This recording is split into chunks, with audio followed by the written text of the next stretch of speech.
Now we will see today that what is the nature of magnetic field on any current carrying conductor. अगर आप किसी current carrying conductor को किसी magnetic field में रख दोगे तो क्या होगा, किस तरीके से मैग्नेटिक फील्ड जो है उस पर अपना एक प्रभाव दिखलाएगा, अपना इन्फ्लुएंस दिखाएगा. A very interesting phenomenon will happen. You know, the current carrying conductor will experience a force. एक करंट कैरिंग कंडक्टर को अगर आप सपोज ये करंट कैरिंग कंडक्टर है और इसे आप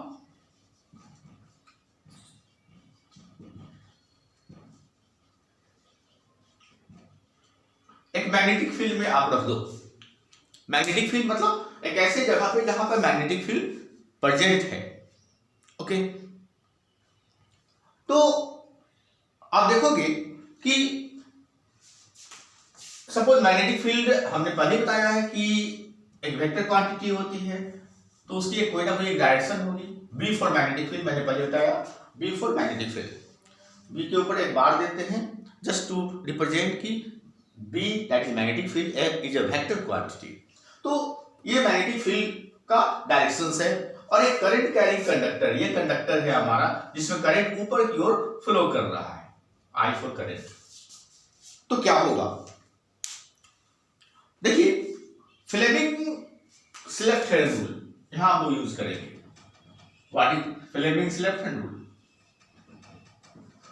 Fleming's left hand rule, very important rule, इसका हमें यहां पे बेनिफिट मिलेगा. फ्लेमिंग ने कहा कि आप अपने लेफ्ट हैंड के, this is my left hand, left hand के this is fore finger, this is fore finger, this is middle finger and this is thumb. अगर आप अपने फोर फिंगर, मिडिल फिंगर और थंब को स्ट्रेच करें, कैसे stretch करें? इस तरह से स्ट्रेच करें कि तीनों आपस में म्यूचुअली मतलब आपस में परपेंडिकुलर हो जाए. देखो हमने ये किया है, ये फोर फिंगर है, ये मिडिल फिंगर है और ये थंब है ना. ये तीनों जो है आपस में परपेंडिकुलर है, ये इसके 90 डिग्री, इसके 90 डिग्री, इसके 90 डिग्री. अगर आप स्ट्रेच करते हो तो आपका जो ये जो फोर फिंगर है वो मैग्नेटिक फील्ड को रिप्रेजेंट करता है. पर ये है आपका फोर फिंगर, ये आपका है मिडिल फिंगर और ये आपका है थंब. ये आपका है थंब, ये है फोर फिंगर जो मैग्नेटिक फील्ड की ओर होना चाहिए, मैग्नेटिक फील्ड की ओर होना चाहिए. ये है मिडिल फिंगर जो किधर होना चाहिए, जो होना चाहिए करंट की डायरेक्शन में. यहां करंट देखो ऊपर की ओर है, करंट की डायरेक्शन में रखेंगे. तो थंब क्या बताएगा, दिस इज योर थंब. तो थंब क्या बताएगा, थंब बताएगा फोर्स की दिशा, किधर फोर्स लग रहा है. तो अगर आप इस तरीके से देखो, हमने फोर फिंगर, मिडिल फिंगर, या थंब जो है बाहर को निकल रहा है, म्यूचुअली परपेंडिकुलर है, दे आर 90 डिग्री पर. तो यहाँ पे आप देखो हम ऐसे मुड़ जाते हैं, हमारा क्योंकि मैग्नेटिक फील्ड उधर है तो हमने फोर फिंगर को इधर रखा है. अगर मैग्नेटिक फील्ड इधर होता तो हम ऐसे इसको रखते, लेकिन चूंकि मैग्नेटिक फील्ड इधर है तो हम इसको ऐसे करेंगे. पहले तो फोर फिंगर को मैग्नेटिक फील्ड की दिशा में सेट कर देंगे, उसका करंट ऊपर की ओर है तो ऊपर है. करंट अगर नीचे होता तो हम इसको ऐसे कर लेते, नीचे करते, लेकिन मैग्नेटिक फील्ड हमेशा उधर की ओर है तो फोर फिंगर हमेशा ऐसा करके ही करना है, मूव करना है. तो मेरा करंट ऊपर की ओर है, मैग्नेटिक फील्ड उधर है, करंट ऊपर है, तो थंब देखो किधर की ओर है, आपकी ओर है, करंट आपकी दिशा में है.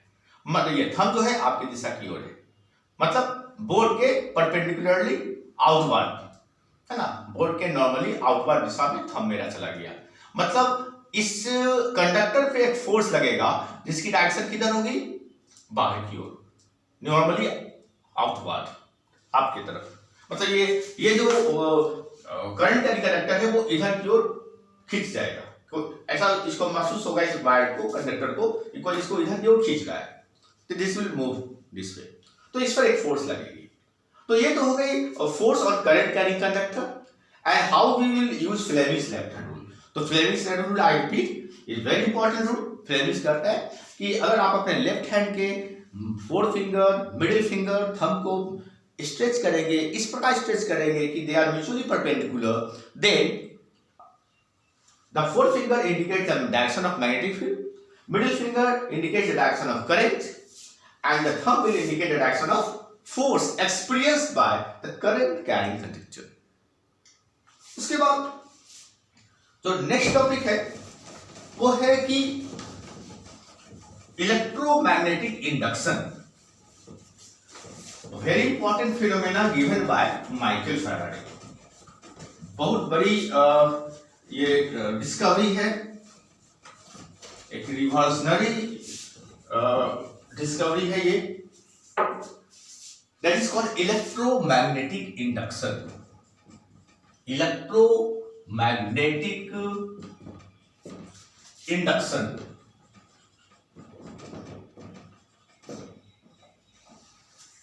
अगर आप एक क्वाइल लेते हैं सोलेनोइड की तरह, मैंने बताया था सोलेनोइड पहले भी, और उसको एक गैल्वेनोमीटर से जोड़ देते हैं। गैल्वेनोमीटर क्या होता है? गैल्वेनोमीटर एक ऐसा डिवाइस है, इलेक्ट्रिक डिवाइस है, जो हमें बताता है कि करंट है या नहीं है। याद रखना है, ये करंट को मेजर नहीं करता है, ये सब डिटेक्ट करता है कि करंट है या नहीं। इसमें एक निडल होती है जो वो डिफ्लेक्ट करेगी। अगर डिफ्लेक्ट किया तो समझो करंट है, नहीं डिफ्लेक्ट किया करंट नहीं है। तो ये चेक करने के लिए होता है कि करंट इसमें है कि नहीं। अभी तो कोई करंट नहीं है इसमें, तो ये जो इसका जो निडल है वो स्थिर होगा, इसकी सुई जो है वो स्थिर होगी। अब आप एक बार मैग्नेट ले लो, बार मैग्नेट ले लो और तेजी से इसको इस हॉलो स्पेस, जो सोलेनोइड के हॉलो स्पेस के अंदर तेजी से इसे लाओ, तेजी से लाओ। जैसे ही आप तेजी से लाओगे आप देखोगे कि इसका निडल हिल गया। इसका मतलब कहीं ना कहीं इसमें करंट पैदा हो गया, करंट इंड्यूस हुआ। पैदा होना क्या मतलब? इंड्यूस हुआ, करंट इंड्यूस हो गया। और जब इसको रेस्ट में छोड़ देंगे, मतलब तेजी से लाएंगे तभी मूव करेगा, अगर रोक देंगे तो मूव नहीं करेगा। फिर तेजी से पीछे ले जाएंगे तभी हिलेगा ये निडल। मतलब दोनों स्थिति में, चाहे इसको तेजी से अंदर लाए या तेजी से बाहर ले जाए, दोनों स्थिति में इसकी निडल हिलेगी। मतलब दोनों स्थिति में करंट पैदा होगी, करंट इंड्यूस हो जाएगी। और सबसे बड़ी बात, दोनों दिशा में अगर हम अंदर लाएंगे या बाहर ले जाएंगे, दोनों स्थिति में करंट की जो दिशा है वो जो सुई आप देखोगे उल्टे दिशा में डिफ्लेक्ट करेगी। एक बार इधर डिफ्लेक्ट करती है तो अगले बार दूसरे दिशा में डिफ्लेक्ट करेगी। मतलब करंट की दिशा रिवर्स कर जाती है। अगर आप नॉर्थ पोल को नजदीक लाते हो तो करंट की जो दिशा होगी वो जस्ट अपोजिट होगी अगर इसे आप दूर ले जाते हो। तो this is a phenomena known as electromagnetic induction. This phenomena was given by Michael Faraday. उन्होंने कहा था कि अगर किसी कॉइल में अगर एक मैग्नेट को तेजी से अंदर और बाहर मूव किया जाए तो आप इस सर्किट में एक करंट इंड्यूस हो जाएगी। That current is known as induced current. तो इसमें कौन सा करंट पैदा हो गया? इसमें करंट पैदा हो जाएगा इंड्यूस्ड करंट आ जाएगा। ओके, तो ये तो हुई इंड्यूस्ड करंट की बात। अब इसमें बहुत सारी एक्सपेरिमेंट बात है। अगर हम इसको स्थिर रखे हुए हैं, इसको मूव कर रहे हैं, तभी करंट पैदा होगा। ऐसा भी कर सकते हैं हम पोल को, ये मैग्नेट को स्थिर कर दें, इसको स्थिर कर दें और इसको मूव करें, इसको स्थिर करके इसको मूव करें, तभी देखेंगे कि किसमें करंट पैदा हो जाता है। या ऐसा भी हो सकता है कि हम दोनों को मूव करें, इसको भी मूव करें, इसको भी मूव करें, इसको इसके रिस्पेक्ट में मूव करें, इसको इसके रिस्पेक्ट में मूव करें, दोनों स्थिति इसमें भी आपको करंट पैदा होगा।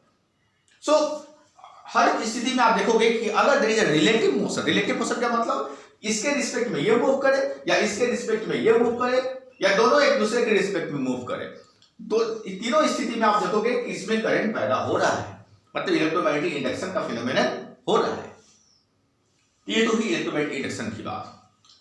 उसके बाद एक और इसी में एक फिनोमेनन है कि अगर हम बार मैग्नेट इस्तेमाल ना करें और उसके जगह पे हम एक क्वाइल ले लें, इस तरीके से सोलेनॉइड क्वाइल ले लें और इसमें हम एक बैटरी लगा दें और एक प्लग की ले लें और इसको आपस में नजदीक नजदीक सटा के नहीं, नजदीक नजदीक रखें। देखो हमने बार मैग्नेट नहीं इस्तेमाल किया। अब इसको हम स्विच ऑफ ऑन करेंगे। हाँ ये ऑन है, डॉट मतलब ऑन है, ये ऑफ हो गया, फिर ऑन करें, फिर ऑफ करें। इस तरह से अगर ऑन ऑफ करते हैं तो क्या होगा कि ये मैग्नेटिक फील्ड बनाएगा, बंद होगा, क्योंकि ये मैग्नेटिक फील्ड बना ही है, आपने पढ़ा है।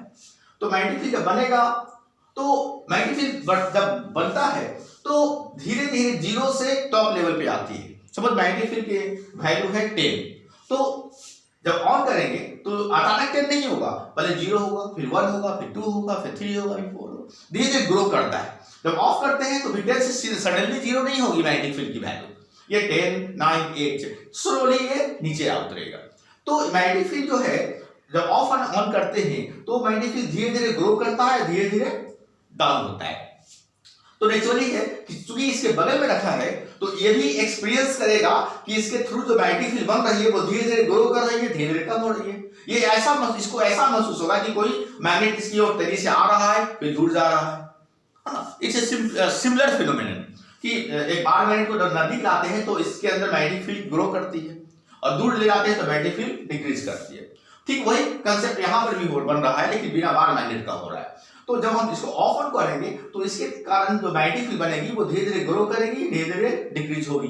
तो और वो ही एक्सपीरियंस ये करेगा, मतलब इसको ये महसूस होगा कि कोई बार मैग्नेट आ रहा है और जा रहा है।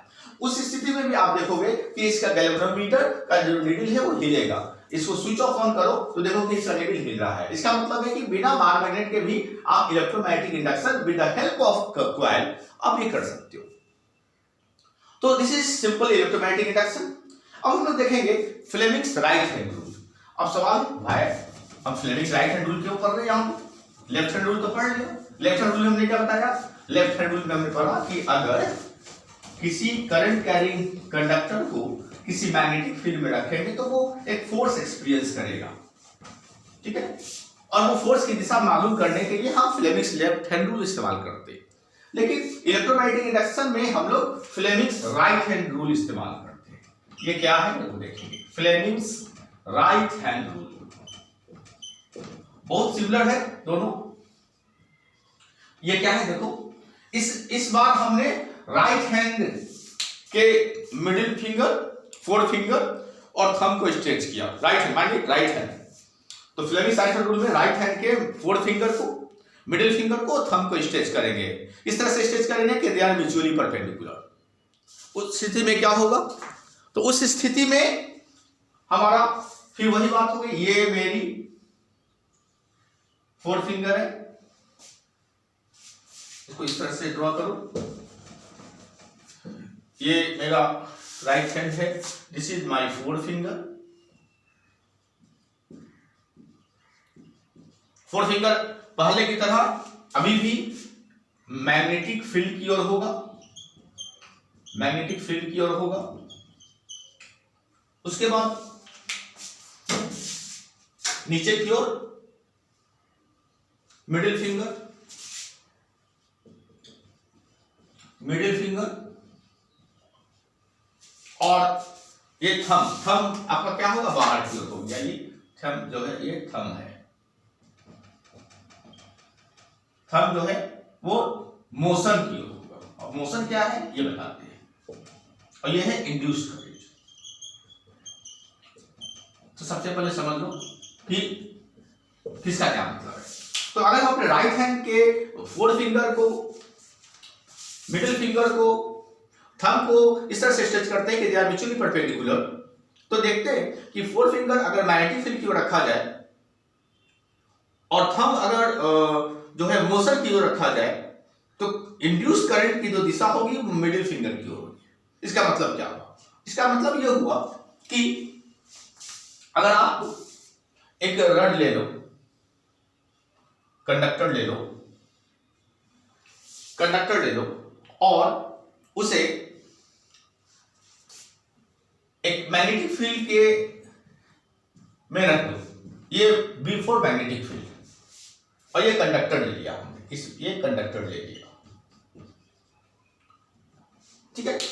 और इस कंडक्टर को तेजी से बाहर की ओर, आपकी ओर है ना, आपकी ओर ऐसे आए है ना, बोर्ड से बाहर निकल के ऐसे तेजी से निकल जाए। मैग्नेटिक फील्ड इधर आ रहा है, हाँ मैग्नेटिक फील्ड इधर आ रहा है, और हम कंडक्टर को, जिसमें कोई करंट अभी फ्लो नहीं कर रही थी, इसको हम तेजी से इधर की ओर मूव करें तो क्या होगा।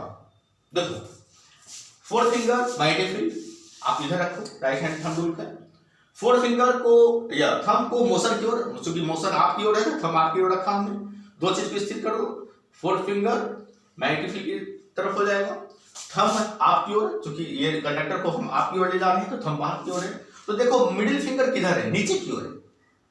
मिडिल फिंगर का मतलब है करंट इंड्यूस करेंट, मतलब क्या होगा, आप एक देखोगे कि इसमें एक इंड्यूस करंट पैदा हो जाएगी कंडक्टर में, किधर की ओर, नीचे की ओर। थंब मिडिल फिंगर चूंकि नीचे हो रहा है, इसमें नीचे की ओर एक इंड्यूस करंट पैदा हो जाएगी। तो इंड्यूस करंट की दिशा मालूम करने के लिए हम फ्लेमिंग्स राइट हैंड रूल इस्तेमाल कर सकते हैं।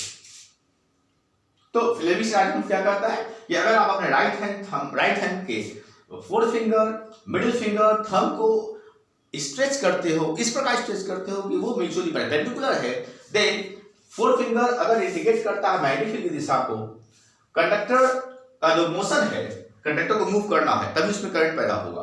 कंडक्टर की मोशन की दिशा अगर थंब बताती है तो जो इसमें करंट की दिशा होगी, इंड्यूस करंट की जो दिशा होगी वो किधर होगी, जिधर मिडिल फिंगर होगा। तो this is Fleming's right hand rule which helps find us the direction of induced current in electromagnetic induction।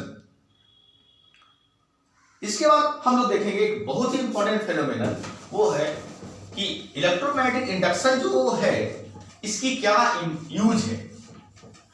तो इलेक्ट्रोमैग्नेटिक इंडक्शन का इस्तेमाल हम लोग इलेक्ट्रिसिटी जनरेट करने में कर सकते हैं। आज जितनी भी जनरेटर है, डायनेमो है, आपने ना जनरेटर देखा होगा, तो जनरेटर जो है उसमें इलेक्ट्रोमैग्नेटिक इंडक्शन का ही सहारा लिया जाता है।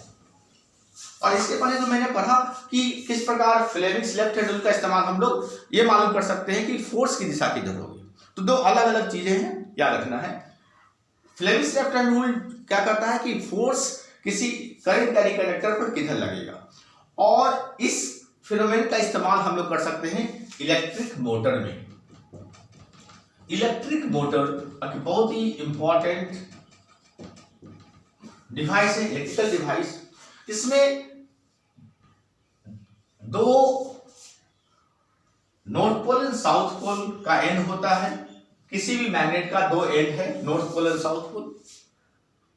दोनों पोल के बीच में हम एक रेक्टेंगुलर आकार का क्वाइल रख लेते हैं, रेक्टेंगुलर आकार का क्वाइल रख लेते हैं, और इसके दो एंड को हम जोड़ देते हैं इस तरह से स्प्लिट रिंग से। स्प्लिट रिंग से, स्प्लिट रिंग का मतलब है एक रिंग को आप दो बीच से काट देंगे तो रिंग स्प्लिट हो गया, दो भाग में बढ़ गया, तो उसके टू स्प्लिट रिंग्स करती है। इसको हम स्प्लिट रिंग को पी कह दें, इसको हम लोग कैपिटल क्यू कह दें। ओके, दोनों एंड जुड़ा हुआ है। उसके बाद ये एक कार्बन ब्रश लेते हैं, कार्बन का बना हुआ है ब्रश होता है जो इसके टच में होता है। माइंड ये फिक्स नहीं है, टच में है, मतलब ये जो स्प्लिट रिंग जो है वो स्प्लिट रिंग ऐसे ऐसे गोल घूमेगा और कार्बन का ब्रश ऐसे टच करता रहेगा, स्लाइड करेगा उस पर। और ये कार्बन का ब्रश जो है उसके बाद आप यहाँ पे आप बैटरी से जोड़ दो, स्विच ले लो और इसे इस तरह से जोड़ दो, राइट। अब आप देखो कि क्या होगा कि जब ये प्लस है ये माइनस है तो ये करंट ऐसे फ्लो करेगी, कार्बन से होता हुआ चूंकि टच कर रहा है तो पी स्प्लिट रिंग से जुड़ता हुआ करंट ऐसे जाएगा, करंट ऐसे जाएगा, ऐसे जाएगा, ऐसे जाएगा। यहां लिख देते ए बी सी डी, ये A B C D arm है। अब मैग्नेटिक फील्ड आपको पता है कि हमेशा नॉर्थ से साउथ की ओर जाती है, तो हम मान के चलते हैं कि हमारा नॉर्थ से साउथ की ओर ये मैग्नेटिक फील्ड जा रहा है, ये बी फॉर मैग्नेटिक फील्ड जा रहा है इधर की ओर, और करंट किधर जा रही है, करंट अभी हमने देखा करंट ऊपर की ओर जा रही है, देखो ए से बी की ओर जा रही है। तो इस पर नेचुरली फोर्स लगेगा। According to Fleming's left rule अगर आप लगाओगे तो ये मैग्नेटिक फील्ड है बी, इधर मैग्नेटिक फील्ड है, करंट ऊपर है, देखो हमने ये मिडिल फिंगर को ऊपर कर दिया, तो थंब कहां चला गया, अंदर क्यों चला गया, है ना, करंट थंब ऊपर क्यों चला गया, तो मैग्नेटिक फील्ड इधर की ओर है, तो इस पे यहाँ पे जो फोर्स लगेगी वो अंदर की ओर फोर्स लगेगी, हम एफ लिख देते हैं। मतलब ये जो कॉइल है, रेक्टेंगल आकार का जो कॉइल है, उस पर फोर्स कैसे, सपोज ये रेक्टेंगल आकार का कॉइल है, तो ये रेक्टेंगल आकार का है, तो इस एंड पे ए बी आर्म पे फोर्स किधर लगेगी, अंदर की ओर लगेगी, मतलब ये अंदर की ओर ऐसे ही अंदर जाएगा, ये वाला छोर अंदर जाएगा। और इस पर देखते हैं, अब सीडी पर देखते हैं, तो सीडी पर देखो मैग्नेटिक फील्ड इधर है, तो हमने इधर रखा फोर फिंगर को, और करंट नीचे की ओर है, करंट नीचे की ओर है, मिडिल फिंगर नीचे की ओर रखा, तो थंब बाहर की ओर, आप की ओर आ रहा है, मतलब इस पर फोर्स बाहर की ओर लगेगा। देखो एक बाहर की ओर फोर्स लग गया, मतलब कि एक मोमेंट ऑफ फोर्स कहते हैं इसको, एक मोमेंट ऑफ फोर्स डेवलप हो जाएगा। तो ये जो सपोज ये कॉइल है, इस पे फोर्स नीचे की ओर लगा, इस पे फोर्स बाहर की ओर लगा। अगर ये रोटेटेबल है, अगर इसको ऐसा एक सिस्टम पे सेट कर दिया जाए, एक्सिस पे सेट कर दिया जाए, ये एक्सिस पे सेट कर दिया जाए ताकि ये रोटेट कर सके, है ना, तो आप क्या देखोगे, ये अंदर जाएगा, ऐसे घूम जाएगा, है ना, आप देखो क्या होगा, ये जो है ये ऐसे इसको फोर्स इधर किया, इसको खींचा, जैसे आप नल खोलते हो, तो एक उस दिशा में, एक दिशा में, ये घूम जाएगा, वो ये रोटेट कर जाएगा। रोटेट करने के बाद जैसे ही रोटेट करेगा, तो ये जो स्प्लिट रिंग है, ये साथ में ऐसे स्प्लिट रिंग है, ये भी रोटेट करेगा। रोटेट किया तो हाफ रोटेशन के बाद, जब हाफ रोटेशन हो जाएगी, तो पी जो है, पी जो स्प्लिट रिंग था वो यहां पे आ जाएगा, और पी यहां पे, क्यू यहां पे आ जाएगा। जैसे हाफ रोटेशन, देखो ये मेरा स्प्लिट रिंग है, ऐसे ये पी है, ये क्यू है, तो आधा रोटेशन के बाद ये पी चला जाएगा उधर, क्यू इधर चला जाएगा।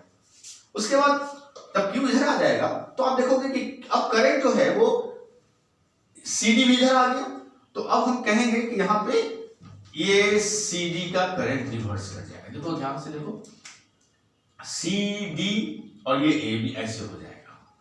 अब क्या होगा, जो सीडी इधर था वो इधर आ गया, अब सीडी पर करंट कैसे फ्लो करने लगा, सीडी पर भी करंट अब ऐसे फ्लो करने लगा, सी से डी जाने लगा करंट, ये इधर आने लगा, तो फिर सीडी पर फोर्स किधर लगेगा, सीडी पर फोर्स किधर लगेगा, अभी सीडी पर फोर्स जब इधर था तो इधर लग रहा था, जब सीडी इधर आ गया तो फोर्स फिर इधर लगने लगा, और एबी पर फोर्स बाहर लगने लगा, मतलब ये फिर उसी दिशा में फिर एक बार और पलट जाएगा।